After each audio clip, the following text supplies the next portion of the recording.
Hi everyone. We still have some people joining, so I'll just wait another minute.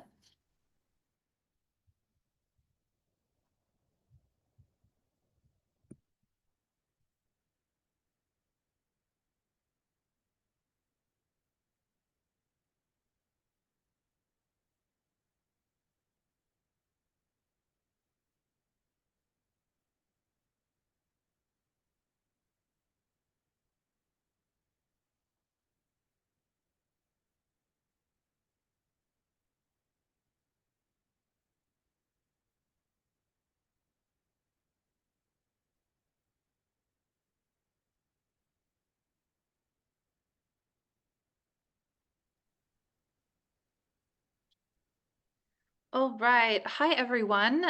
You might notice that I am not the lovely Dr. Rowan Howard. Unfortunately, he has fallen ill at the last minute, so I do apologize in advance if there are any technical difficulties or anything that I forget to do or any issues with the run through, but hopefully you can all bear with us because we are very excited to have two wonderful speakers for tonight. Before we get started, I would just like to acknowledge that I am joining you from the unceded lands of the Boon Wurrung people of the Kulin Nations and pay my respects to elders past and present. My name is Kate Rivington, and like Rowan, I am a lecturer at Monash University. I'm not an environmental historian, I'm reading his notes, but I am a 19th century historian of the Atlantic world, and I will be chairing this session of the Making Public History seminar today. So many of you will be MPH veterans, but for those of you who aren't, this seminar series is an online series jointly organised by the History Council of Victoria and the Monash University History Program. It's a chance to discuss and reflect on contemporary issues related to the production of history, connecting new practices and scholarship with a wide range of themes and issues. So basically, sorry guys, just 1 second. So this evening, we're going to be discussing the fascinating history of spies in the Cold War era. While the idea of Cold War spies often evokes cliched images of James Bond, the reality of spies and surveillance in Cold War Australia was far stranger and far more interesting than any spy novel. Historians working with restricted or highly redacted material have increasingly shed light on these real-life spy stories. And I'm delighted that tonight we're joined by two of Australia's foremost intelligent they are intelligent and intelligence historians to discuss the engrossing story of espionage and counter-espionage in Australia during the Cold War, Dr. Ebony Nilsson and Dr. David Schaefer. They're going to share with us some of their fascinating stories that they have encountered in their research, as well as reflect on some of the unique challenges of creating history based on intelligence records. I'll introduce our speakers individually during the transition period as we swap screens, but a couple of quick housekeeping points before I introduce our first speaker. This is a webinar, so if you have questions, and we really hope that you will, we'd ask you to submit them via the Q&A function. You can submit your question at any time, but we will wait until both speakers have done their presentations to do a full Q&A for about 30 minutes at the end of the session. And it goes without saying, all questions should of course be polite and respectful. One final note, Zoom will have told you already, but we are recording this webinar. Rest assured, only our presenters are being recorded. So with that out of the way, I am so delighted to introduce our first speaker, Dr. Ebony Nilsson. Dr. Nilsson is a lecturer in history at the Australian Catholic University.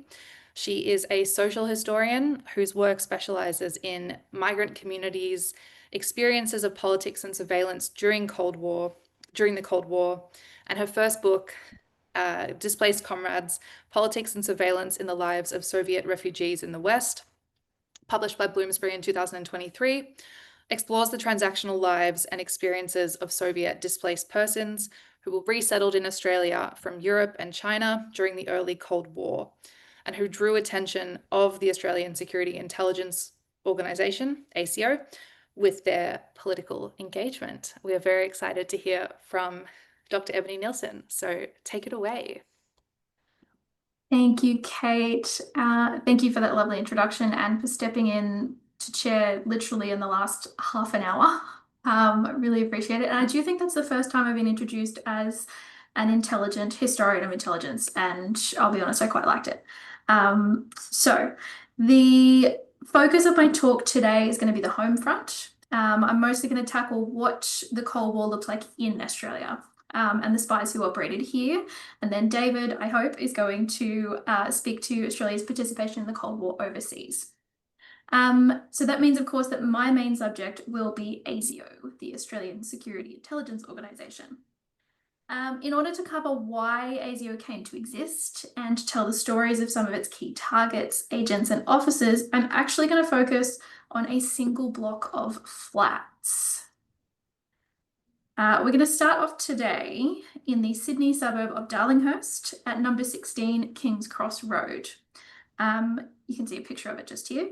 It's just around the corner from the iconic King's Cross Coca-Cola billboard. Today, number 16 sits next door to an Anytime Fitness and across the road from a Betty's Burgers.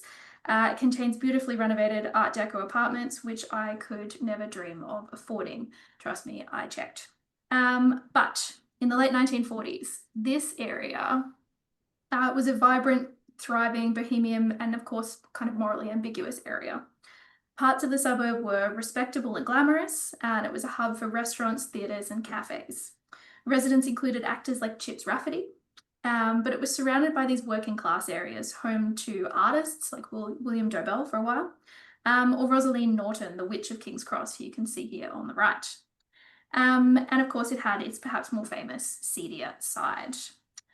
Two other residents of King's Cross in that building at number 16 King's Cross Road were a couple on assignment from Soviet Russia. Fyodor and Galina Nosov. You can see Fyodor on the slide here. Unfortunately, I don't have a photo of Galina. Officially, Fyodor worked for TASS, which is the Soviet news agency. So think Russian Reuters, basically. Unofficially, he'd been recruited by the MVD, the Soviet intelligence agency and the precursor to KGB. Galina tends to fade into the background when we tell this story of Cold War espionage, just the wife of Nosov. But I think she was pretty formidable.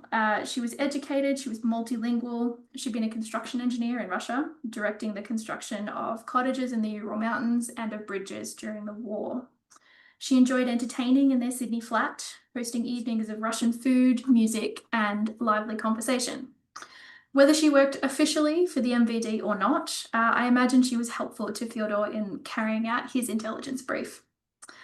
So the Nosovs lived at 16 King's Cross Road because the Soviet government rented the flat to house its TASS representatives. They were the only official Soviet representatives in Sydney. Anyone who worked at the embassy, of course, lived in Canberra, which was something of a backwater in the 1940s. The real action, the real opportunities for intelligence gathering as well, were really in Sydney and Melbourne too. And this meant that ASIO also had reason to operate in Sydney. Soon enough, the Australian Intelligence Service went and rented its own flat at 16 King's Cross Road, directly above the Nosovs. And you can see the tall building on this slide here is 16 King's Cross Road. The second floor balcony on the left was the Nosovs, and the one above is the one that ASIO rented. We'll get into what that surveillance looked like in just a minute. But why was ASIO so interested in Fyodor Nosov?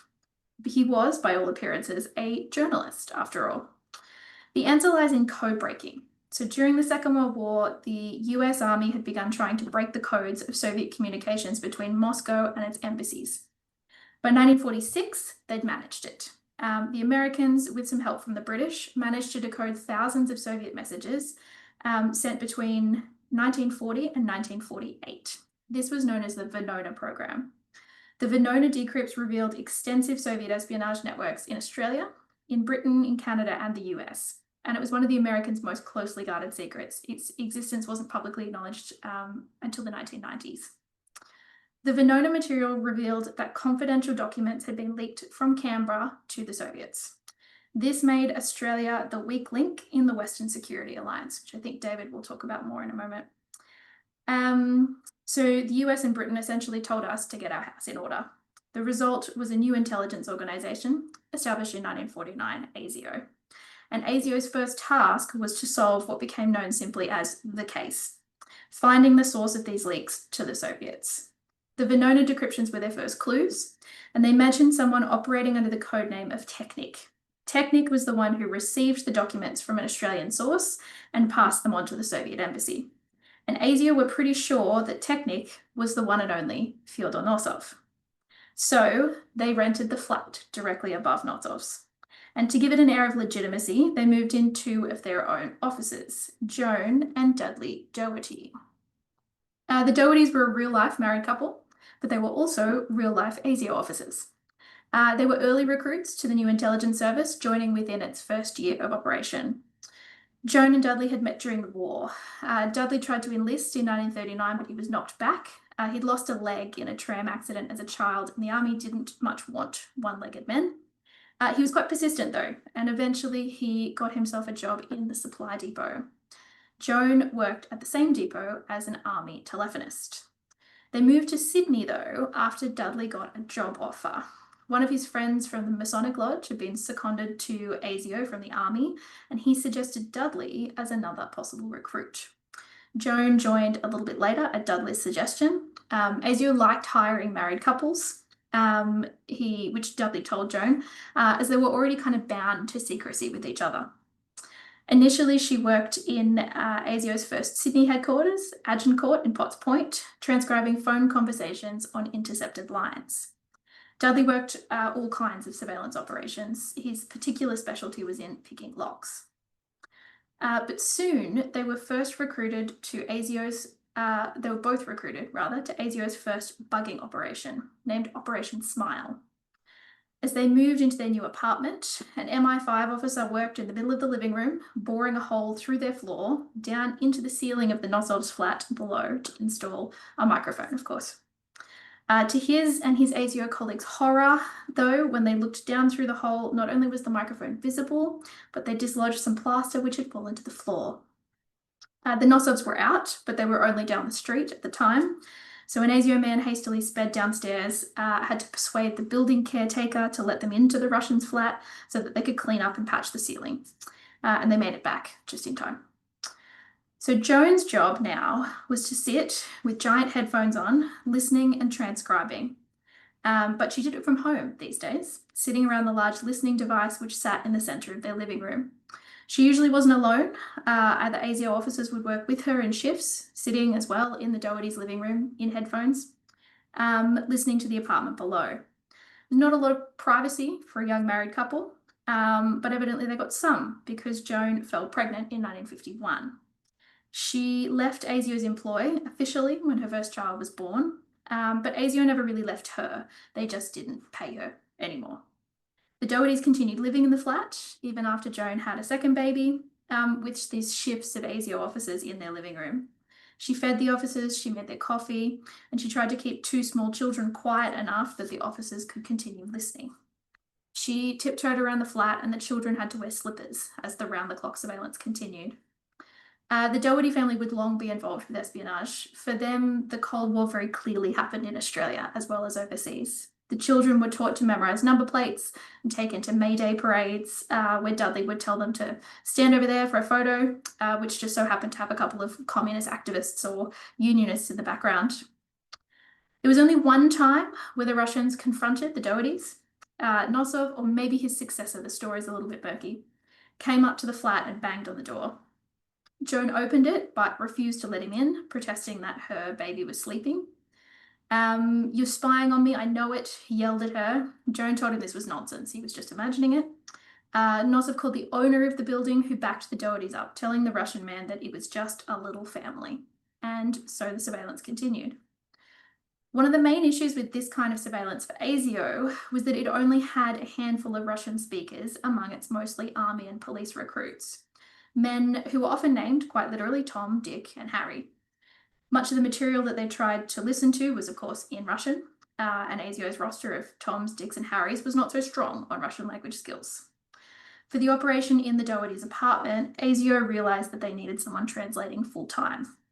For this position, they hired a guy named Bill Marshall, except Bill Marshall had actually been born Vladimir Mashenko. He was Russian, and he'd arrived in Australia only 18 months prior. Now, why would ASIO trust a recently arrived Russian to be a newly recruited agent? Lots of new migrants came knocking at ASIO's door wanting to help fight Soviet communism, but the agency typically just humoured or just outright rejected them. Surely there was a good chance that these people were Soviet plants, that they were here to infiltrate Australian intelligence. But Bill Marshall, or Mashenko, had an excellent resume. He hailed from small-town Siberia, and he was a teenager beginning military school in Petersburg when the Revolution of 1917 broke out. He fled the chaos of the new Soviet state, and by the age of 20, he'd travelled through Europe, Japan, and China, arriving alone in, of all places, Townsville. He worked in Queensland mines through the 1920s until the Great Depression intervened. When the work dried up, he moved on and went to Shanghai. Shanghai in the 1930s wasn't just any city, it was a hub of espionage. Mashenko joined the Shanghai Municipal Police, which was an organisation that didn't just fight crime, it formed an important part of the British intelligence network. By 1937, he joined the force's special branch, which monitored espionage, political unrest, and foreign radicals. His job was to keep tabs on boarding houses, which sounds somewhat innocuous, but they were places where secrets changed hands and where foreign agents often passed through. Vladimir was a natural. He was promoted, commended, and he became fluent in 6 languages. He married Vera, a Russian stenographer, and they had a son in 1939. But their happiness was short-lived. When the Japanese took control of Shanghai in 1942, they rounded up British nationals, including Vladimir, who'd been naturalised in Australia. He was interned for the remainder of the war, separated from Vera and their son, who were placed in a separate camp.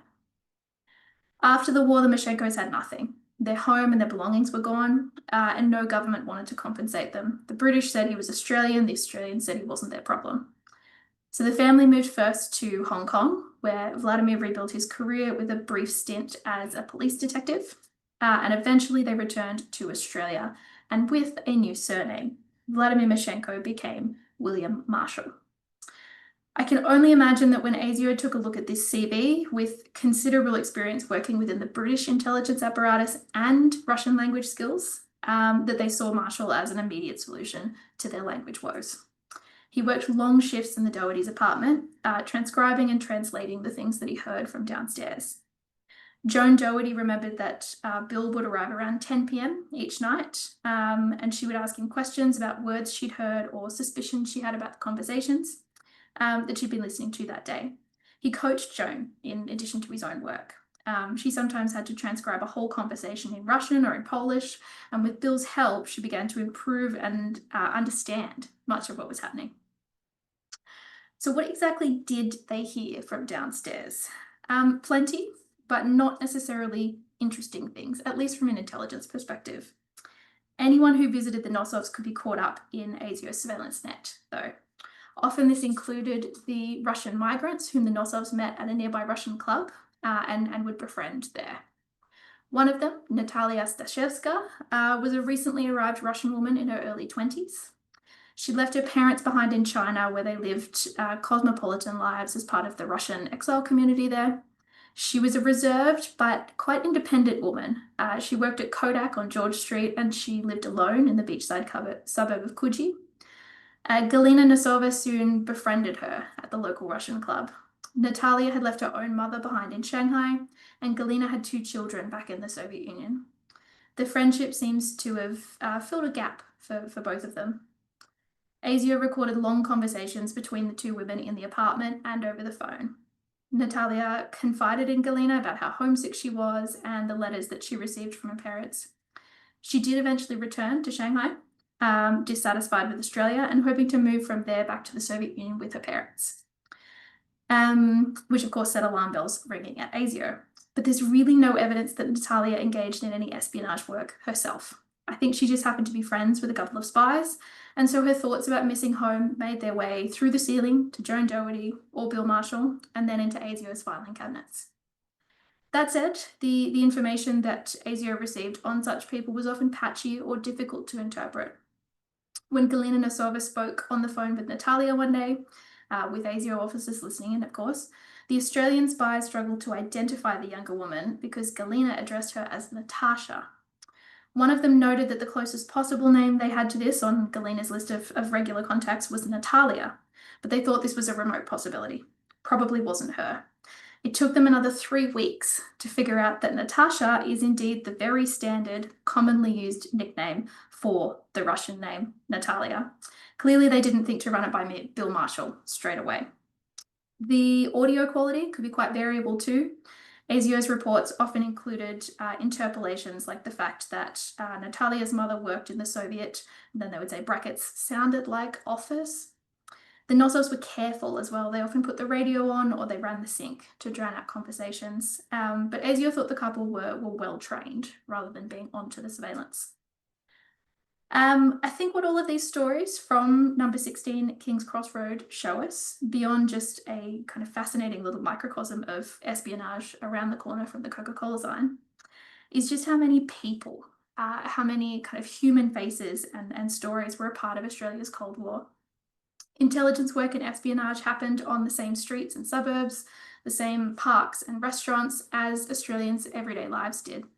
They brushed up against the Cold War more often than many of them realised.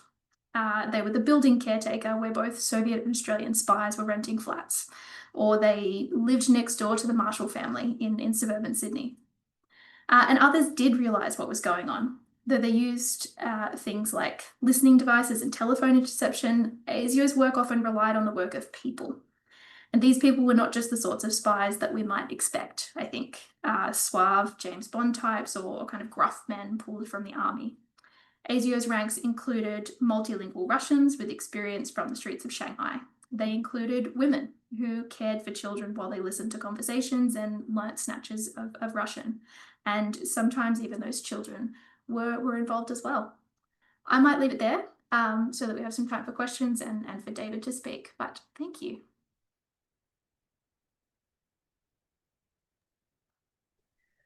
Thank you, Ebony. We have now a couple of minutes for me to just maybe ask you a question. For those in our audience, please do pop your questions as they come to you in the Q&A using the Q&A function, and we will have a larger Q&A section at the end of tonight. My question, I guess, would be, these people are so interesting, and of course we know we can only imagine how tricky it is for you to trace their stories with, as I mentioned earlier, the redacted files and files not being given to you for many, many years. How did you find, like, what was the process that led you to this group of people? And were there any particular issues with their files? You know, did you seek them out or did you kind of find them in the archives? I was wondering if you could speak to that for us for as long as you want. Definitely.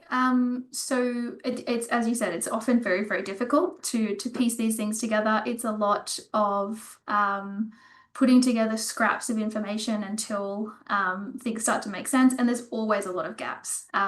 There are always questions that remain, and we can never kind of really have all of the answers about any of ASIO's work. In this case, we are kind of a little bit lucky. So a lot of us rely all of the time on David Horner's official history of ASIO for the early years because he had access to so much of ASIO's internal material. So there's that. In this case, one of Joan and Dudley Doherty's children has recently ghostwritten a memoir, which is a kind of fascinating little snapshot of what it was like to be in the family. And has a lot of Joan's recollections too. So she was really kind of ASIO to her core. She never ever spoke about her work. And even when the official historians came knocking around kind of 2010, 2014, she refused to say a thing until ASIO gave her the okay that these people were definitely fine to speak to. She never even spoke to Dudley about most of the things that she did. So in that case, we've been quite fortunate to have people's actual recollections.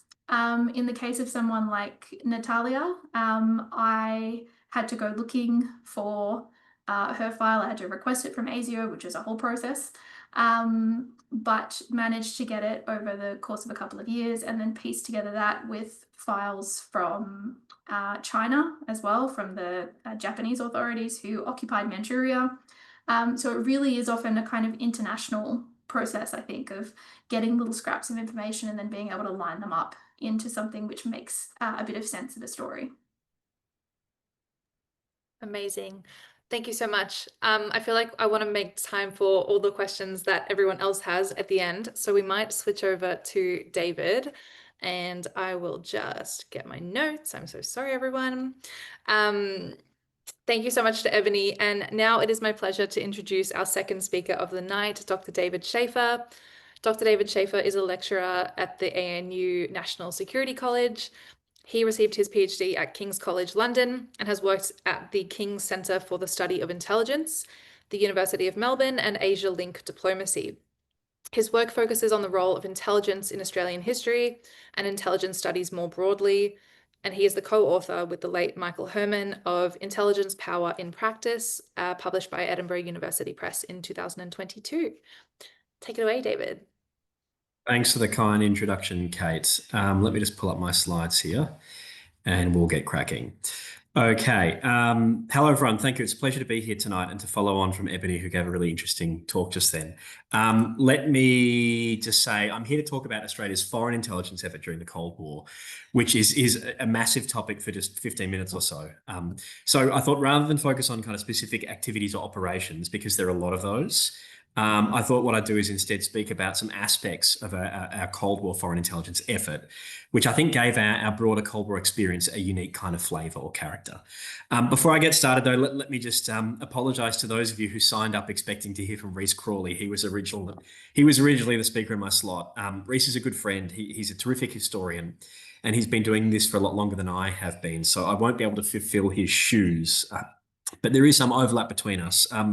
So Rhys, for those of you who don't know, was the principal researcher for the official history of ASIO, which Ebony just mentioned, the first volume of which was written by David Horner.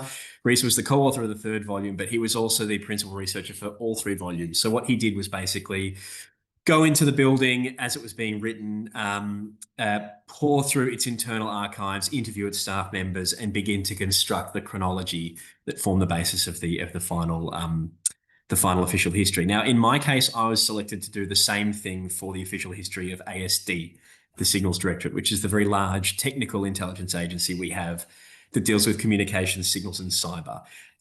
That project didn't get very far. I was part of an academic team at ANU who received a contract from ASD to write 2 volumes, and before the first volume was finalised, that contract was terminated. And that's an experience that was interesting, but it's not one that I can really talk about tonight. But what that experience means is that I approached Cold War intelligence from a very different angle, not as a social historian like Ebony, but as a diplomatic and military historian primarily, and one who's interested in intelligence as an offensive instrument of statecraft. So let me start just by sharing a couple of images for those of you who are unfamiliar with this field. The first on the left is the current organisational chart that's put out by the Office of National Intelligence. It depicts the 10 members of our national intelligence community. Most of the agencies listed here will specialise in collecting different types of information products. So you can see in the case of AUSTRAC, it collects financial intelligence. ASIS is obviously human intelligence through human spies. Some of the big ones, where is it? AGO rarely gets any attention. That's typically satellite imagery and so on. Now, 2 of these agencies, the Defence Intelligence Organisation and ONI, they combine all these different information products together in what are called all-source assessment reports. And you can see this process depicted on the right of the slide here. Now, this is called the intelligence cycle. It was a concept originally created by the US Army in the 1950s as a way to try and understand the various steps of the intelligence business. So you can see it begins with planning directions. So there is some requirement put by some government official to know something. And what that does is cue an agency to collect the material, processing it or analysing it for significance, and then pairing it with other relevant knowledge in some kind of assessment which is produced. And that's followed by the dissemination step, which is where the finished intelligence product is made available or conveyed to a government official, a decision maker.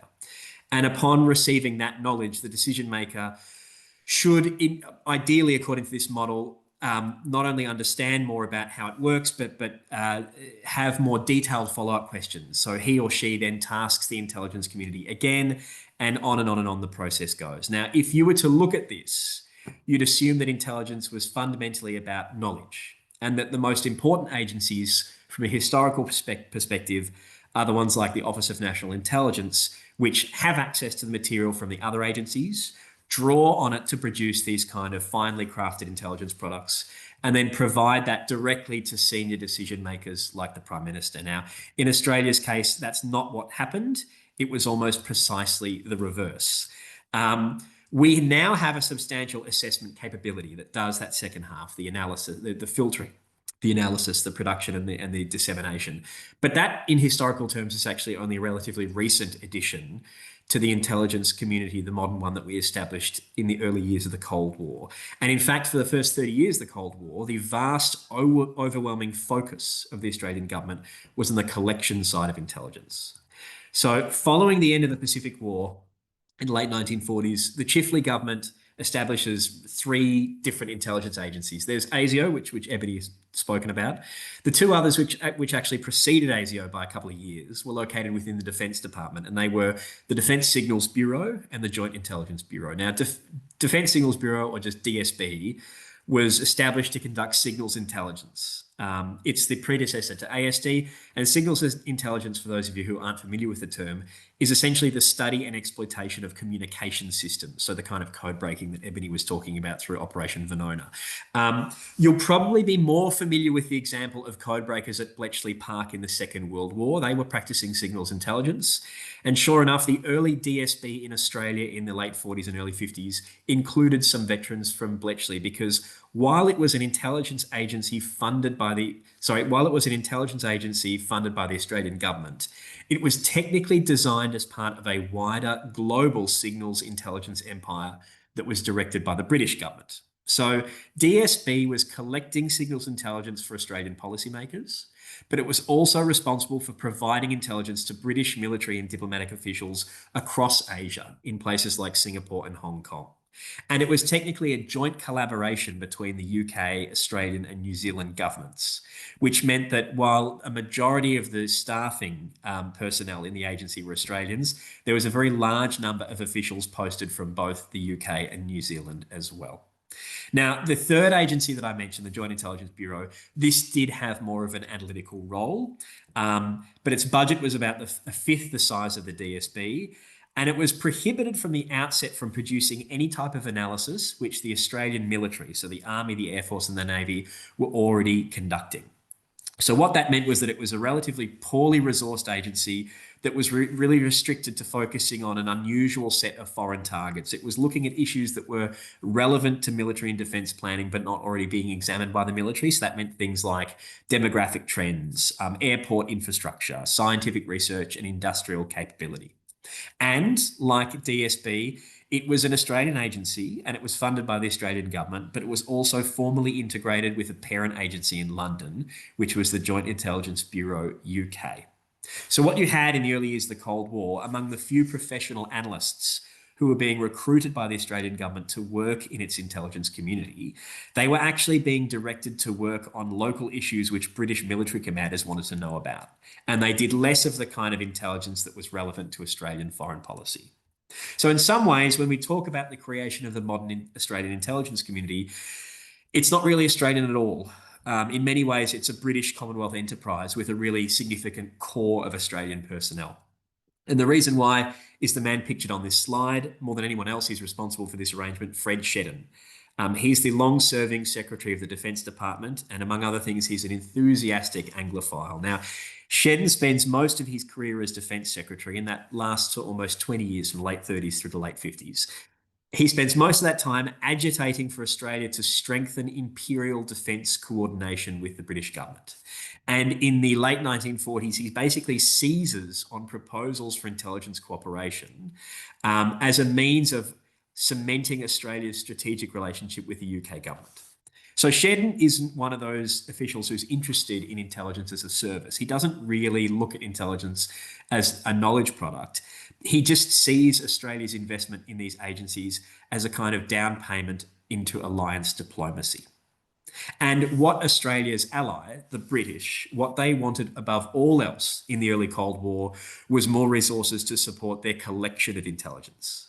Now, I'm speaking before the History Council. I can see a number of esteemed historians are in the here observing this today, including my friend Phil Deary. So I don't need to emphasize how truly under-resourced and financially vulnerable the British Empire was at the end of the Second World War to everyone here. And of all of the steps in the intelligence cycle that I've just spoken about, by far the most expensive and financially burdensome is the collection of intelligence. So whether you're building facilities to intercept radio signals or creating machines to decipher intercepted text, or even just training intelligence officials to work undercover abroad so that they can build a network of connections, what you're doing is spending a lot of money. And that money is much, much more than the kind of salary costs you'd expect to pay for a group of analysts. So when we think about Australia's Cold War intelligence system, there is a huge amount of effort devoted to providing collection coverage of intelligence targets, and they're often of great interest to the British government. Now, to be clear, this is also relevant to Australian strategic planning. But on a day-to-day basis at the working level, when you look through the records, it's actually not clear how much this kind of collection activity is being actively guided by the needs of Australian decision makers. And the details of this collection effort are actually rarely known to most political leaders in the early years of the Cold War who were nominally responsible for overseeing it. Until the Whitlam government comes along, few ministers of the Crown ever really make any inquiries about intelligence at all. The key issue that weighs on their minds is just how important this activity is to London or Washington, DC, and that's enough for them to justify funding it. Now, the same logic is at play with the decision to create our second large collection agency, which is the Human Intelligence Agency, ASIS. The Menzies government does this not long after coming into power in the early months of 1950. Now, more than anything else, the driving influence behind Australia's investment in the human intelligence business is, again, the British government. British officials had been persistently trying to encourage Australia to develop its own secret service from the end of the Second World War. And the reason for this was, again, pretty simple. It's because the British service, the MI6, had a global mission, but it was struggling to train and deploy its officers across all the various hotspots that were emerging in the Cold War. So the British government again leaned on Australia to take up some of the intelligence gathering burden in Asia. Now, before I turn to some of the more specific examples of what this collection looks like, I just want to mention one important consequence for Australian history that flows from this. And that's that Australia's diplomatic corps are kept at arm's length from its intelligence community. Now, this is a long, complicated story. I can't go into it in great detail tonight. Part of this story is due to the suspicion about Soviet espionage penetration in the Department of External Affairs, our then DFAT. And that was in part revealed by the Venona exploits that Ebony mentioned earlier. But the more significant part of that story is due to the personality of the External Affairs Secretary, Dr. John Burton, who's depicted here on the right. Now, Burton is a young idealist. He's appointed to the role in early 1947, and he is determined to align Australian foreign policy with what he sees as the decolonising trends sweeping across Asia. And that means, among other things, very consciously separating Australian foreign policy from its traditional attachment to the British Empire. So when Burton comes into power, he takes a look at all of these intelligence agencies, which to one degree or another are all formally integrated with their British counterparts in London. And he basically doesn't trust them. He suspects them of conducting a kind of parallel secret diplomacy.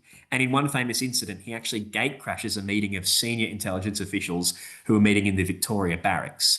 He walks in, he picks up a piece of paper that they're discussing. It's a draft assessment, an all-source assessment, examining the security risk that's posed by young Australians making pen friendships with Soviet Union children. And he picks it up and he accuses them of wasting everyone's time, and he describes it as, quote, bloody nonsense. Now, the irony of this incident, I always love telling this because while Burton's right, the irony is that this issue of the security risk posed by pen friends was actually initially referred to the intelligence community by Burton's own department, but he wasn't aware of that because, among other things, he was a very sloppy administrator of his own department. Now, so from the time of that showdown that happens in 1949, the Department of External Affairs essentially boycotts Australia's intelligence community. It doesn't attend any meetings with agency officers, and it refuses to provide any input on the draft assessments that are being produced by the agencies. So while the collection agencies are beginning to collect a growing volume of material from across Asia by the early to mid-1950s, there's actually a really limited pool of expertise for interpreting the political and diplomatic significance of the material that they have in their possession. Now, where intelligence assessment does have some significance for Australian foreign policy is in a detailed study of foreign military capability. So what I mean by that is observing the types of weapons that are being designed by other countries, the field strength of their military units, the communication systems and logistics networks that they're using, the way that their armies operate together, their morale, the thinking about defence officials and so on. And this is really valuable for Australian defence policy, but it's not something that government ministers ever really care about. It's a constant demand on our intelligence community during the Cold War, because at any moment the Australian government might find itself drawn into a conflict where those issues matter. And where you see Australian intelligence reporting at its best during the Cold War is usually during particular conflicts like the Malayan Emergency or Confrontasi, where issues of military power, battlefield performance, strategic resolve, those kinds of issues are far more important. Outside of those conflicts, what Australian intelligence collection focuses on, is something that we're still learning about. I don't have the level of forensic detail that's available in declassified records of the kind that Ebony looks at in her investigation of ASIO operations, because foreign intelligence is, quite frankly, a more sensitive area. But we do know the priorities of the collection agencies, and I have picked up a fair bit along the way. Now, the most significant and challenging, which I wanted to mention tonight, is the study of the People's Republic of China, because it represents something of an enigma to diplomats and foreign governments for the first 30 years of the Cold War. Now, the lead intelligence contribution on the Australian side to studying China is DSB, the Signals Agency. It's responsible for controlling a large number of intercept stations in Hong Kong, Malaya, and Borneo, which are effectively collecting stray Chinese radio transmissions that are bouncing around in the upper atmosphere of the Earth. Now, most of these radio transmissions are enciphered. But for the Chinese military in particular, there's a type of regular routine to the way that they operate with their radios. The radio operators will conduct regular spot checks. They will accompany field exercises and drills. They'll communicate with each other about spare parts, about logistics supplies, and so on. And what that does, if you study it over a long enough period, is introduce patterns into the observable radio traffic emanating from China. Now, these patterns form a baseline of Chinese military radio activity, and this baseline can be used to determine when that military might be ordered onto a higher state of readiness or when it's being mobilized for war. So for all of the Cold War, the key intelligence mission of DSB was essentially to stare at the Chinese military, looking for any hint or indication of a forthcoming military offensive. And this need to monitor the large communist bloc armies, not only the Chinese, but the Soviet army, Warsaw Pact armies, 24 hours a day in real time, is really the genesis of the intelligence sharing arrangement that we know today as the Five Eyes. Now, the other target of great value, and I think on the slide here, sorry, on the left, that's a listening station that's in Hong Kong. I think that photo's from the late 1950s. Now, the other target of great value that I'll mention just briefly tonight before opening up for Q&A is Indonesia. And compared with China, in Republican Indonesia in the 1950s, there's much more scope for human intelligence or espionage by ASIS. So Indonesia is actually the first priority target for ASIS. It's the country where the service first deploys its officers abroad and where Australian knowledge about the new regime in Jakarta is really distinct and valued by its intelligence allies in the UK and the US. And from what I've seen of ASIS contributions to intelligence reporting in the 1950s and 1960s, they were most focused on the communist infiltration of other parts of the Indonesian government, particularly the military. Now, it's worth recalling that the senior leadership of ASIS, as it's established in the early 1950s, is largely drawn from an organisation called FILO, which is basically the propaganda arm of Australian military intelligence in the Second World War. So these are men, and they're all men, who had considerable knowledge of the nationalists in Indonesia from their wartime experience, in part through their collaboration with resistance fighters. And this detailed knowledge and understanding of the new Indonesian country is something which proves particularly valuable during Confrontasi, where the Australian government is in a position where it resists pressure from the UK to commit more troops and to escalate the conflict, based in part on their detailed understanding of the thinking of senior officers in the professional military who are reluctant to commit more forces to the fight despite being urged to by their president, Sukarno. Now, there's just one last thing I'll mention before handing back for Q&A, and that's that I think to explain when this kind of this Commonwealth connection, this imperial linkage begins to wind down. It happens in fits and starts. It's not a clean process, but it really develops more momentum over the second half of the 1960s, by the time that the British government decides to withdraw most of its military forces that are deployed east of the Suez Canal. Now, in the historiography of Australian diplomacy, what's often seen as the key departure point from these early Cold War years is the Whitlam government in the 1970s. They established the Hope Royal Commission. That initiates a number of sweeping reforms that kind of modernise the intelligence community, and among other things, it overhauls the structure and the organisation of some of these agencies that I've mentioned tonight. But that is a powerful moment of reform. I would submit to you that the more significant change actually takes place a decade earlier in the 1960s, as these agencies are beginning to learn that they need to operate without as much support and guidance that they have received from their British counterparts in the first 2 decades of the Cold War. And that it marks a really important but quiet part in the evolution of Australian statecraft that's yet to be told. And I might finish up there and open up for questions. Thank you so much, David. I had a question and I was just looking at the Q&A, and Bill Lewis actually has a question that was kind of similar to mine. My interest as an American historian was, of course, to know a little bit more about the US and kind of like in this story, just either like similar patterns or like how they might fit in. So I might just, if that's okay, just go to Bill's question directly. Question for David: were there tensions for Australia's intelligence community post-World War II between working with the USA compared to the UK? Did either country make a greater call on the Australian intelligence community? Great question, Bill. There's no tension because the US government was not interested in intelligence cooperation with Australia at all. To the extent that we registered in Washington, D.C., it was via the UK link. And one way, I mean, Five Eyes is only part of this, but one way that you can understand the Five Eyes is that it is effectively the British and the Americans agreeing to collaborate in signals intelligence, and the British saying to the Americans, we're bringing along our Commonwealth supplicants, Canada, Australia, and New Zealand, because without them, we can't match your resources and your power. And that's something that is foisted on a very reluctant and suspicious Washington, D.C. So that, embedding ourselves in the relationship of cooperation with the Americans is a long task that really doesn't come to fruition until after the events that I'm speaking about. You're muted, Kate. Damn it, I was doing so well until now, or at least I like to think I was. Thank you so much, David. Ebony has joined us now.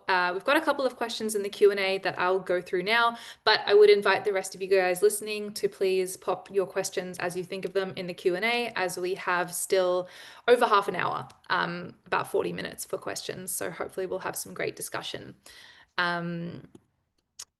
We might start with Rosa has a question for you, Ebony. Does Natalia ever know that the Nosovs are spies? Yeah, that's a good one. Thank you, Rosa. Officially, I would say no.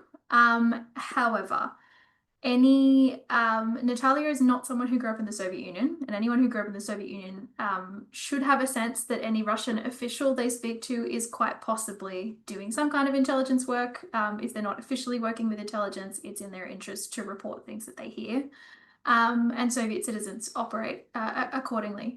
Now, Natalia is not one of those because she comes from China and she's born there. However, I think she lived through successive security regimes there. She lived under Japanese occupation. She lived under Soviet occupation very briefly, and then Chinese security forces as well. I think she's lived in enough environments where it makes sense to expect that there is intelligence activity going on. So I would say she probably had her suspicions and acted accordingly, but I don't think she ever knew for sure. Can I just ask, because I find this interesting as well in my own work, when you're pretty sure of something, but there's no way you can ever prove it, do you kind of feel like there's any way that you reconcile with that when you're doing your work, or you kind of just leave it be a little bit? That is my life in intelligence history. There is just always gray area, and there are always things that I can't know the answers to, much as I would like to, and I have to just draw the best conclusions I can from the evidence that I have. Yeah, I think that's I've just been doing it long enough now that I reconcile myself to it, but absolutely frustrates the hell out of me sometimes. Oh yeah. Amazing. Thank you so much. And maybe to follow on a question from Kathleen Neal, also from Monash History, for Ebony, were children ever recruited by ASIO, or did they become involved by accident of related adults' actions? Oh, good question, Kathleen. Not that I know of, and I imagine that would have been inherently very difficult and not necessarily in their interests either. I think children would have been too difficult. They're just inherently kind of, I don't want to say unreliable because that sounds awful, but I don't think it makes sense from an intelligence perspective. That said, they make for very good cover a lot of the time. So Joan Doherty would go out with the baby in the pram and she would just stand there and listen to people, or she would speak to people at the park because who suspects a young mother with a child of being someone who's collecting intelligence? So I think they end up involved, yeah, because of proximity, and certainly the Doherty children's story is fascinating. I think they were exceptional, but the kinds of stories you get in that book are just kind of crazy. The proximity, yeah. Sorry, I was almost muted again. Thank you so much.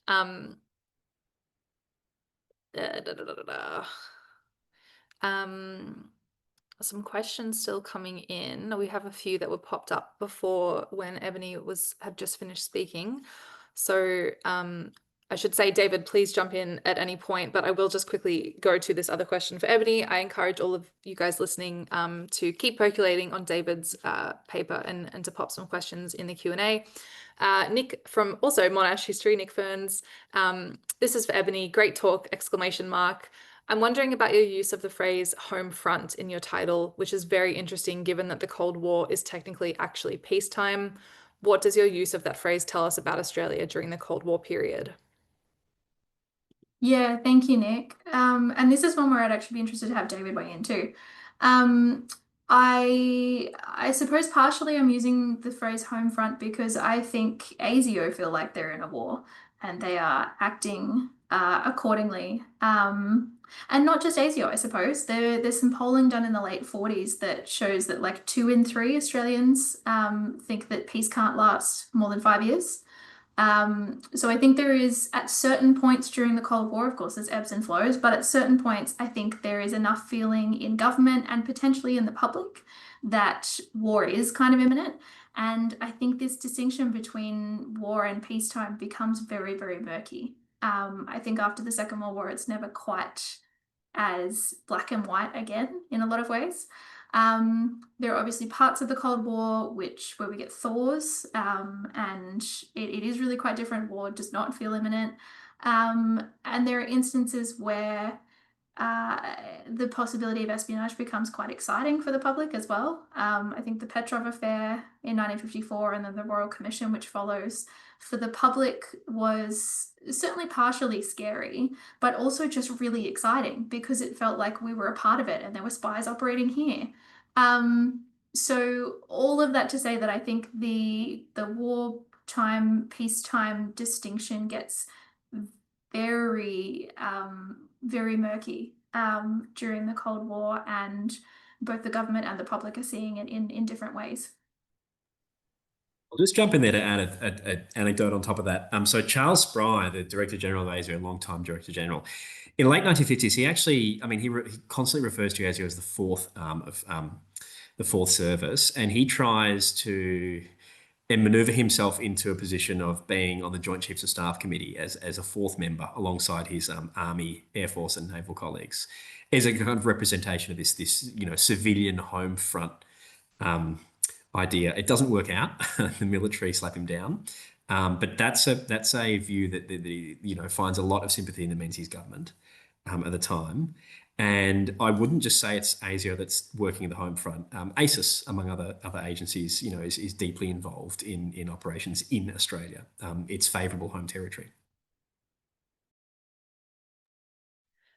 Thank you, David. Thank you, Ebony. I think it's fascinating, just selfishly as well, the whole idea of sort of wartime versus peacetime. I can't remember who has that conception that, maybe we are actually always constantly, like maybe wartime is actually the natural state of society, and peaceful time is kind of unusual. So selfishly, I find that really interesting. And I guess also living at the moment with lots of things going on, it's a pertinent kind of, sorry, my cats are jumping everywhere. They're like circling me. They're about to jump up. I'm so sorry. It's a pertinent point. But the next question comes from David Davis. For David, what do you see as the future of the global intelligence community that involves Australia? Maybe that's a big question, but see how you go. Thank you, David, my namesake. Gosh, that's a humdinger of a question. What do I see as the future of global intelligence cooperation? Well, look, put it this way. I think probably when we talk about this takes us away a little bit from the historical focus, but we talk about Cold War intelligence. Not only do we have these kind of traditional constructs like the intelligence cycle, but we also have a very clear distinction in our minds about the difference between intelligence and the executive policymaking functions of government, right? So these are all to one degree or another agencies that are staffed by intelligence officers who see themselves as not being involved in policy. They are about collecting information, or they're about protecting information. ASIO does have some policymaking function in terms of setting security standards, but in terms of foreign policy, defence policy, these aren't agencies that give recommendations. They're agencies that provide knowledge to those who do give recommendations. To the extent that we are involved in a kind of a global intelligence arrangement today, I think that distinction is breaking down, and that's much more significant collapse of distinction than foreign and domestic. The key cybersecurity actor in Australia today is the agency that I've been speaking about, the modern counterpart to the DSB, the Australian Signals Directorate. Now, they are involved in every aspect of setting cybersecurity policy, of advising the public about how to protect themselves, of making suggestions about legislation, regulatory requirements on government, information sharing with industry on a whole host of issues. And that is drawing our intelligence community into a new area. That's not something that I think we can walk away from. That's just the reality of cyber espionage. And one way of thinking about cyber is that it is just the digitization of this intelligence contest that we're talking about. It is predominantly an intelligence domain. So to go back to David's really interesting question, I think probably the future of global intelligence community that involves Australia is one where we double down on cyber, and that sees these agencies play a more prominent, proactive, visible role than they used to in the past. Thanks, David. Another question for you from Kathleen. Sorry, not to prioritize Monash history. I just think it's a good question to continue. To David, to what extent was training in gathering versus analyzing kept separate, i.e., were operatives valued for being able to interpret and analyze, or was it critical for them to focus just on gathering everything and leaving the sifting to others? That's a great question. I mean, I don't have full insight into the training arrangements of some of the agencies across the full period. I don't think you would ever find a collector being considered someone who isn't involved in analysis. I think every collector, by virtue of their context, their detailed understanding of the situation, they are required to provide some kind of analytical interpretation of the material that they get. But what I'm talking about, the assessment stage, is then mashing together all different types of information, and that is something that is that isn't really trained for until really the late 1960s.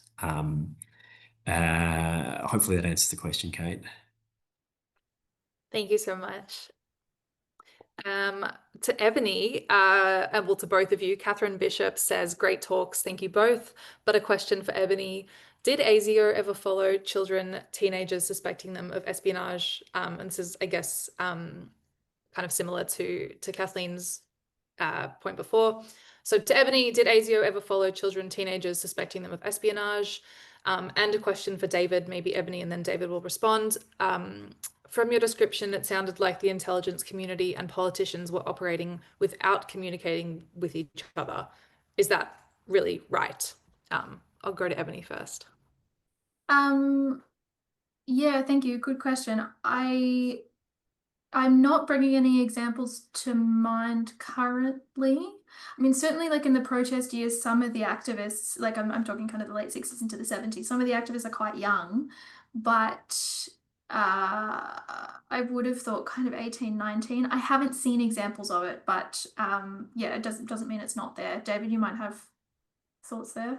Yeah, ever following teenagers or children suspected of espionage. Look, I'm aware of some children of diplomats who were involved with their foreign interference allegations under the Hawke government. I don't believe that they were legal children, though. I think they were adults, and I think they were quietly spirited out of the country from memory. That's one example I can think of.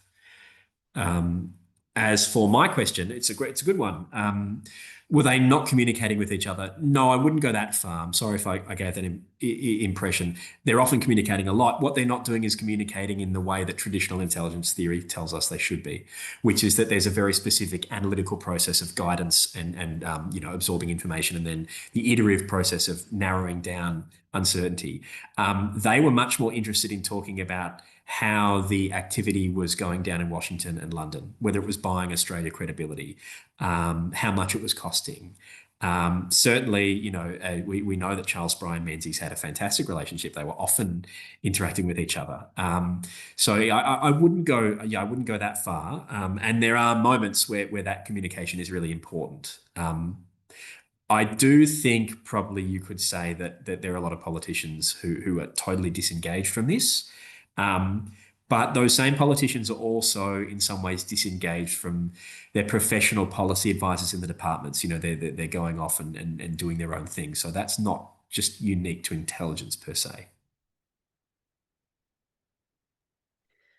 Thanks, David. The next question we have for Ebony. Thank you for the insightful lecture. I have a question for Ebony. I am CU Liu, I'm so sorry if I haven't pronounced that right, a PhD student at the University of Wollongong, and my research mainly focuses on the cultural Cold War in East Asia and the cultural exchange between the PRC and Australia during the Cold War. I noticed that all the Russians you mentioned had experience living in Shanghai. Given that many white Russians fled to China following the October Revolution, may I ask whether all the individuals you referred to were white Russians, or did they come from more diverse backgrounds? Firstly, that sounds like a really great PhD topic. So good luck with that. So the term White Russian is a difficult one. If we take White Russian to mean specifically people who were involved in the White Army during the Revolution and Civil War, then mostly the answer is no. Bill Marshall's family had kind of military roots, but his father had left to join the priesthood because he found it too violent. But certainly part of the reason I think he left the Soviet Union was because they were an army family, and that wasn't something that was a great thing under the Soviets. But there are a lot of Russians in China who were there for a bunch of different reasons. Some of them are fleeing the revolution, are these kind of typically white Russian types. Others are born in China, and a lot of the people I talked about today were born in China. So they moved to the city of Harbin in Manchuria with the construction of the Trans-Siberian Railway. Russia runs that through the top of China and makes an agreement with the Chinese to be able to do that. So a lot of Russians go there because they're railway workers or go there to work in the city. So it's kind of a complicated question. Yes and no. And ASIO has so much trouble with this too because they don't really know what it means either. And they get very confused because the word Belarusian, so as in from the country Belarus, literally in Russian means white Russian. So I've seen several accounts of Bill Marshall's life that referred to him as being Belarusian, and he was not from Belarus, he was Russian. And ASIO takes a solid 10 or 15 years to get their head around the Belarusian thing. So it is a question which they find very complex, and which is really quite complex to unravel in these people's own identities as well, yeah. Amazing, thank you. Sorry, there's a spelling error or maybe the missing word in this question, but maybe it'll make more sense to you both. From Carmel Shute. Boris Frankel's book, No Country for Idealists, The Making of a Family of Subversives, reveals ASIO something, maybe in the 50s, to be monumentally incompetent, prejudiced, and ignorant. Do you agree? Maybe David first, then Ebony. Oh, sorry, other way around. You go, Ebony. Okay, so Boris's book is fantastic. I think it's very interesting. I have actually done a bit of work on the Frankel family itself, so I'm pretty familiar with the actual files that go behind this. And I think the answer to this question is complicated. I think it depended a lot on which officer and which branch was dealing with your case. ASIO was certainly an adolescent security service during the late 40s and 50s. Most of their employees were drawn from policing or from the army. They didn't necessarily have intelligence backgrounds. They have some training from the British, of course, but they're very much adolescent. They don't have a good understanding of Russians in general. And that's certainly something which comes out in the Frankel case. And they do make assumptions about what association with Russian culture means for one's politics, which are often inaccurate. That said, there are people within ASIO in the 50s who do get that. So ASIO has kind of three main branches during the 50s. B1 deals with counter-subversion and B2 deals with counter-espionage. And the line between those can get murky, but in general, I think I see that B2 did make these judgments about people's lives, which were often wildly inaccurate and drawn from very little evidence, and they made assumptions. B1, I think, was generally much better at making kind of nuanced assessments, understanding that particularly Russians in Australia are also just homesick, rather than, potentially acting as foreign agents. So I think a lot of it was luck of the draw about who looked at your case. In terms of prejudice, there's a lot of work on anti-Semitism in ASIO, and I think there were a lot of officers who were anti-Semitic. There's certainly a bunch of evidence around Spry himself and his views on that. But I've also seen instances where ASIO dealt really quite fairly with Jewish subjects. So I really do think it was luck of the draw about who dealt with your case. And I can't trace who any of these people are because their names are all redacted. So I can't tell you who the kind of more balanced and experienced and fair ones were and who the more, the ones making lots of assumptions were. But I think the answer is really complex, basically. Classic historian's answer. Yeah, I'd agree. I mean, I'm not going to paint ASIO with a broad brush and say that it's monumentally incompetent, prejudiced, and ignorant. And I don't think it was. More to the point, in the 1950s, if anything, what I see with ASIO is actually a decline in professionalism from the 50s into the 60s. And that's when basically Spry as a manager and as an administrator becomes increasingly untethered from reality. Not in the sense of being conspiratorially minded, but we know he's an alcoholic and he has a very rigid military style of managing an agency that is growing and is more complex and does include a lot of increasingly subtle and sophisticated analysts. I don't believe that a lot of the analysis that ASIO put out was very good, but I wouldn't chalk that up to incompetence, prejudice, and ignorance. I think partly it's a curse that bedevils all Western counterintelligence agencies in the Cold War. The CIA, MI5 in the UK, they are also prey to the kinds of mistakes and assumptions that ASIO commits. Where there's, I think, a distinct failure on ASIO's part is, like I say, the way that Spry manages the organisation. He doesn't have any kind of proper, sustained planning for human resources, for recruiting talent, for retaining it, for promoting the right people. And I think that the man who succeeds him, Peter Barber, as a director, is actually a very intellectually able, competent man who's weighed down by a whole host of Spry holdovers who do great damage to his leadership and are in part responsible for all the turmoil of the 1970s in intelligence. That's a long way of saying it gets worse, not better, but it's not as bad as that question is assuming it is at that time. On that topic, actually, Deb Campbell asks, could David comment on Spry and Evatt's relationship both before and after the Petrov accusations made about his department? Yeah, so after is toxic, before is not as bad as you might assume based on the later commentary. But again, that's not unique to Spry. The man that I mentioned, Fred Shedden, the Secretary of the Department of Defence, he is the first Australian official who's responsible for briefing Bert Evatt on intelligence issues. He does it in 1946 when they're together in London. And that in that briefing, Shedden is basically trying to receive Evatt's approval of some of the proposals for building these new agencies. And he's economical with the truth. and it appears he fundamentally misleads Everett because they don't trust Everett as a custodian of information. But Everett is again famously pretty wild in the way that he runs his office. It's a bit of a madhouse. He's a jurist. He's not someone who's ever managed an organization before, and he's an intellect. He's not a practical man. So that relationship as well, the Shed and Everett one is a relatively toxic one. And I think that just generally defines Everett's descent into kind of madness in the late 1950s. It's not unique to Spry itself. For Ebony from C. Smith, were there ever any overarching patterns of conversation/discussion that ASIO picked up from the Nozov's interactions with the Russian migrant community during their surveillance?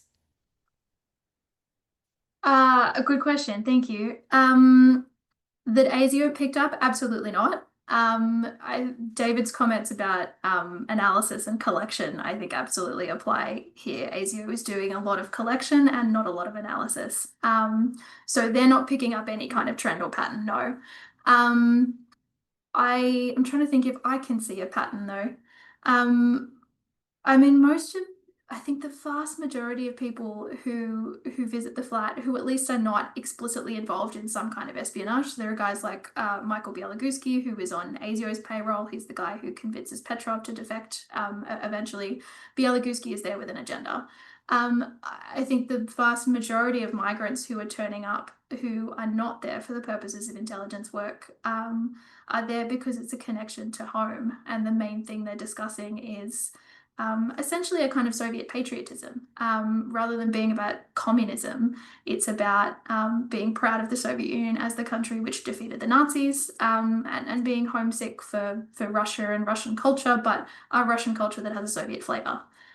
So I think that would be my take, but ASIO's got no idea. Well, if they have an idea, they're not writing it down. Question for David from Mara Mustafin. Was there collaboration between ASIO and DSB? In particular, did ASIO pass on information derived from interviews with Russians arriving from China who might have provided the Asian language skills required by DSB? It's a fantastic question. I'm not aware of it, but that doesn't mean it wasn't happening. I'd be surprised if recently arrived Russian migrants were being recruited into DSB. I don't believe that would be something that organisation at that time would consider. And there were other Chinese language skills available, particularly from a whole class of British, British imperial officials from 1930s who were often staffing things like the customs branch in China. But yeah, it's worth looking into. I don't know, Ebony, are you aware of ASIO interacting with DSB at all? Not that. Great question, Mara, and hi. No, not that I've seen either, but that is a really good question. Yeah. One question from anonymous attendee. Is there evidence of ASIO connections with the new Russian department at the University of Melbourne in the late 1940s? I don't know if this is controversial or not. I don't know anything about it. It's not something I've looked at a lot. Certainly, ASIO is paying a lot of attention to the department and to the Christiansens, but I don't have a good answer, honestly. David? Yeah, I don't know what the new Russian department is. I'm sorry. I'd love to answer it, but it's just beyond my brief. No worries. I would encourage anyone that has, actually a note from Mara. My father arrived speaking fluent Japanese and Chinese from Harbin Polytechnic. As I was going to say, yes, we have, 5-10 minutes left. If anyone has any questions that they want to ask, please pop them into the Q&A function. Ebony told us a bit before about some of her experiences in the archive. David, I was wondering, because I'm sure a lot of people have signed up to this thinking about, sneaky redacted files, all that kind of stuff. Is there anything juicy that you can share with us about your experiences in looking through some of this material? Oh, I can't say. Well, look, in terms of signals intelligence, something very juicy dropped a few years ago, which was the revelation of Operation Rubicon. So for those of you who aren't familiar, I'd encourage you to have a look at it. There's a great Washington Post article on it that blew the lid open. And this was basically a concerted campaign by the NSA, which is the National Signals Authority of the US intelligence community, to effectively take over and then run as a shell company the world's leading provider of crypto devices. So, among other governments in our region, the Indonesian government was buying devices from a Swiss company that was actually a front for American intelligence. And what they were doing was introducing subtle weaknesses into the devices that couldn't be detected absent really powerful computing technology. And that computing technology was only available to the NSA and its closest allies, which included Australia. So a large amount of our intelligence success, and this has been disclosed by ASD, was derived through that arrangement, Rubicon. And that persisted through to the late 1990s. So that's one big, juicy reveal. There's only so much I'm privy to, and what I'll say is that you'd be surprised at how much is already out there. Interesting stuff that either has not been picked up or that has been told in part, but the significance of which is not apparent, because a lot of people tend to assume that this is really exotic field, and that the intellectual kind of tools and concepts you need to understand it are somehow hard to obtain. They're not, and the archives are really hard and do involve a lot of work, as Ebony was saying, but you'd be surprised at how much stuff is there if you go looking hard enough. So I wouldn't want anyone to be dissuaded or think that somehow, because there are these secrets that are behind government walls, that doesn't mean that there's not a lot of low-hanging fruit out there. There is. Thank you, David. Another note from Mara. He was interviewed by ASIO for an hour and a half in 1962, including about the situation in communist China, perhaps a wasted opportunity, ? I'm not sure if you have anything to respond to. So many wasted opportunities, Mara. So many people like this where you can see in the file that they had interesting information and ASIO doesn't trust them, that's not the brief, so they don't go there. Yeah, agreed. Sorry, David, I don't know if you had anything to add there.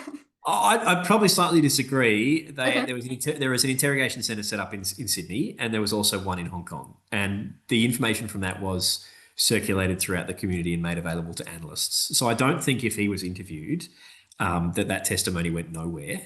It was probably bundled up along with others and was poured over. And yeah, it's really valuable. The problem is, obviously, that might provide some baseline or context, but you're not going to make a policy decision based on that alone. You need a lot of corroborating information. And without casting aspersions on your father or anyone else who arrives to this country as a migrant, we are a country of migrants.